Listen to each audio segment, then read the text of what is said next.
নমস্কার বন্ধুরা, কেমন আছেন? তো আজকে একটা নতুন রেসিপি নিয়ে চলে এসেছি।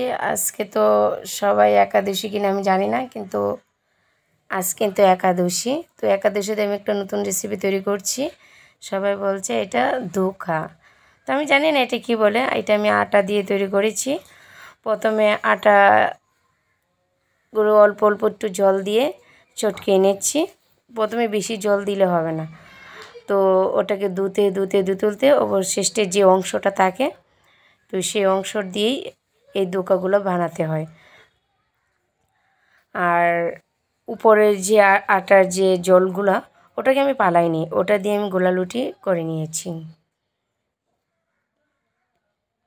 আর সংসারীরা তো একটু আই করে, সেই জন্য আমি অনেকে কিন্তু এই যে আটার জলগুলো ফেলে দেয়, তো আমি পালাইনি, ওটা দিয়ে আমি গোলালুটি করে নিয়েছি। তো আপনারা চাইলেও গোলালুটি করে নিতে পারেন। তো দেখতে পাচ্ছেন আমার গোলালুটি কিন্তু অনেক সুন্দর হয়েছে। দেখতে তো পাচ্ছেন ধোকাগুলো আমার ভাজা হয়ে গেছে। এগুলো একটু ছোটো ছোটো করে ভেজে নিতে হবে। অনেকে আবার বড় বড় করে দেয়, কিন্তু এগুলো তেলে দিলেই অনেকটা বড় হয়ে যায়।